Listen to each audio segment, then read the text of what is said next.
अक्सर लोग सोचते हैं ब्लड टेस्ट, ईसीजी, एक्सरे ये सारी चीज़ें एलोपैथी में आती है। क्या ये सच है? नहीं, ये बिल्कुल गलत सोच है। Blood test, ECG, X-ray, MRI ये एलोपैथी से नहीं आते, बल्कि ये सारी टेक्नोलॉजी डायरेक्ट एप्लीकेशन है ओवरऑल डेवलपमेंट ऑफ साइंस से। जैसे कि ब्लड टेस्ट एक प्रैक्टिकल एप्लीकेशन है बायोकेमिस्ट्री की। इसी तरह एक्सरे, ईसीजी और अदर टेस्ट जो हैं वो बायो इंजीनियरिंग से आते हैं।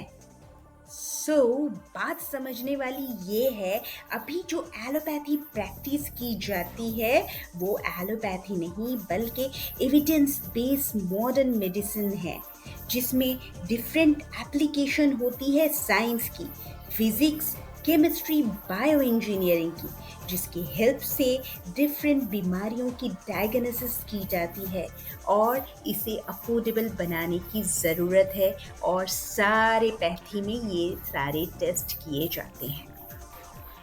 फॉर एग्जाम्पल, पहले ज़माने में जब टेक्नोलॉजी और साइंस ने उतनी तरक्की नहीं की थी तो हकीम, वैद और डॉक्टर जो मेडिकल प्रैक्टिस करते थे, पेशेंट के डिजीज़ को पता करने के लिए उसके पल्स, उसके चेहरे की रंगत, नाखून वगैरह देखकर डिजीज़ की डायग्नोसिस करते थे। पर आज साइंस इतना एडवांस हो गया है कि डायरेक्ट हम इजीली टेस्ट के ज़रिए उस डिजीज़ का पता कर सकते हैं, डायग्नोसिस कर सकते हैं, और जो काफ़ी एक्यूरेट भी होती है।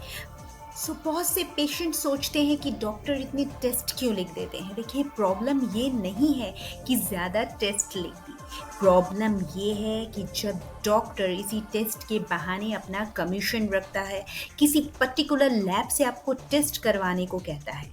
हाँ, अननेसेसरी टेस्ट नहीं लिखनी चाहिए जिससे एक आम इंसान उसे अफोर्ड ही नहीं कर पाए और उसका खर्च बहुत ज़्यादा बढ़ जाए। फॉर एग्ज़ाम्पल, पहले ज़माने में प्रेगनेंसी कंफर्म करने के लिए 2-3 महीने रुककर पीरियड मिस होने का वेट किया जाता था, पर आज ये इतना ही आसान है कि आप एक प्रेगनेंसी किट 50 रुपए में घर ले आते हैं और घर बैठे ही प्रेगनेंसी कंफर्म कर पाते हैं। अगर इस प्रेगनेंसी किट की कीमत 100 गुना बढ़ा दी जाए और 50 रुपए से 5,000 रुपए कर दी जाए, तो क्या ये प्रैक्टिकल है या फिर ये टेस्ट कोई वैल्यू रखेगी? जवाब है नहीं। एक्सरे और एमआरआई से ज़्यादा एक्सपोजर हेल्थ के लिए अच्छी नहीं होती, और यही वजह है कि बिफोर एक्सरे और एमआरआई अगर प्रेगनेंसी है तो उसको अवॉइड किया जाता है, क्योंकि इसका असर एक फिटस पर भी पड़ सकता है। इसलिए कोई भी डॉक्टर हो जो एलोपैथी प्रैक्टिस करे या नेचुरोपैथी, यूनानी, आयुर्वेदा या ट्रेडिशनल मेडिसिन, उसे चाहिए ऐसी टेस्ट लिखे जो अफोर्डेबल हो और बहुत ज़्यादा नेसेसरी हो। अननेसेसरी टेस्ट और बहुत ज़्यादा महंगी टेस्ट को अवॉइड करनी चाहिए, ताकि पेशेंट सेफली और कन्वीनियंटली अपना ट्रीटमेंट करवा पाए और पेशेंट और डॉक्टर दोनों म्यूचुअली बेनिफिटेड हो।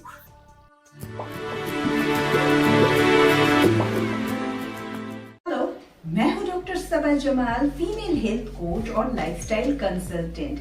मैंने प्राइवेट हॉस्पिटल में काम किया है और साथ ही साथ कई साल as a medical officer government hospital में भी बिताए हैं। मैं एक ट्रेडिशनल यूनानी प्रैक्टिशनर हूँ, ह्यूमन फिजियोलॉजी में बीएससी ऑनर्स किया है और एक सर्टिफाइड न्यूट्रिशनिस्ट भी हूँ, और मॉडर्न रिसर्च की नॉलेज भी है, और मैं आपको हेल्प कर सकती हूँ कि कैसे आपका खाना आपके लिए दवा और शिफा दोनों बन सकता है, कैसे आप जिंदगी में आसान और छोटी छोटी चेंजेस लाकर एक हेल्दी लाइफ जी सकते हैं। हमने सक्सेसफुली कई पेशेंट के हाई बीपी और डायबिटीज के मेडिसिन भी छुड़वाए हैं, और मैं साथ ही साथ तिब्बे नबवी भी प्रैक्टिस करती हूँ। तो देर की इस बात की।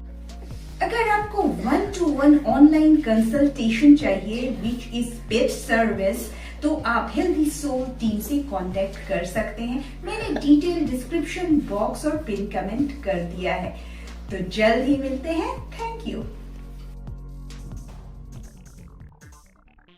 So, different application of modern science, physics, chemistry, biochemistry, bioengineering, instrumentation, ये सारी चीज़ें मिलकर आज की मॉडर्न मेडिसिन बनाती है और जिसे हर पैथी, चाहे वो नेचुरोपैथी हो, आयुर्वेदा, यूनानी या फिर एलोपैथी, सभी फॉलो करते हैं। और इसी तरह टेक्नोलॉजी, डिफरेंट इन्वेंशन और मॉडर्न साइंस के ज़रिए हम सिविलाइज्ड हो रहे हैं, सीख रहे हैं और आगे भी सीखते रहेंगे। Because knowledge is dynamic and subject to change. तो नेचुरोपैथी बेटर है या एलोपैथी? इसका जवाब ये है कि दोनों अपने अपने फील्ड में बेटर हैं और हमेशा से इंसान सीखता आया है, इवॉल्व्ड होता आया है। इसी तरह नेचुरोपैथी भी इवॉल्व्ड हो रही है और एलोपैथी भी इवॉल्व्ड हो रही है। वहीं एलोपैथी में एंटीबायोटिक के एक्सेसिव यूज़ की वजह से एंटीबायोटिक रेजिस्टेंस हो रही है और बीमारियों में अब एंटीबायोटिक काम ही नहीं करती क्योंकि डॉक्टर बिना सोचे समझे पेशेंट को एंटीबायोटिक दे देते हैं।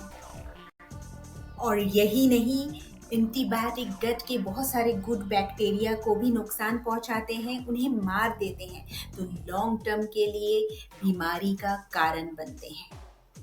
वहीं रिसर्च बताती है कि कुछ डिजीजेस ऐसे हैं जो कि लाइफस्टाइल डिजीजेस होते हैं और जिन्हें हम अपने लाइफस्टाइल चेंज करके कंट्रोल कर सकते हैं बिना मेडिसिन के। जब पेशेंट हाई बीपी लेकर फर्स्ट टाइम डॉक्टर के पास जाता है तो डॉक्टर उसे मेडिसिन दे देते हैं और वो मेडिसिन का आदी हो जाता है। तो प्रॉब्लम यहाँ है, जहाँ हम लाइफस्टाइल से काम ले सकते हैं वहाँ हमें मेडिसिन नहीं लेना चाहिए और बॉडी को टाइम देना चाहिए कि वो खुद से खुद को रिपेयर करे, रिकवर करे। मेडिसिन दे देने से क्या होता है कि बॉडी मेडिसिन पर पूरी लाइफ डिपेंडेबल हो जाता है। That is not good.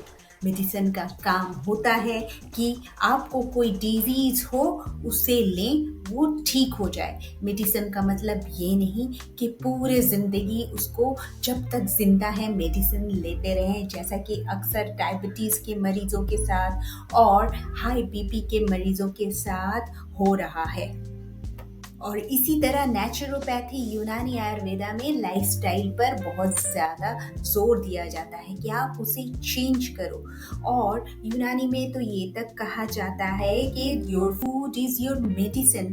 आपका खाना ही आपका मेडिसिन है और अगर आप अपने खाने को मेडिसिन के तौर पर नहीं लोगे तो फिर आपको मेडिसिन को खाने के तौर पर लेना पड़ेगा।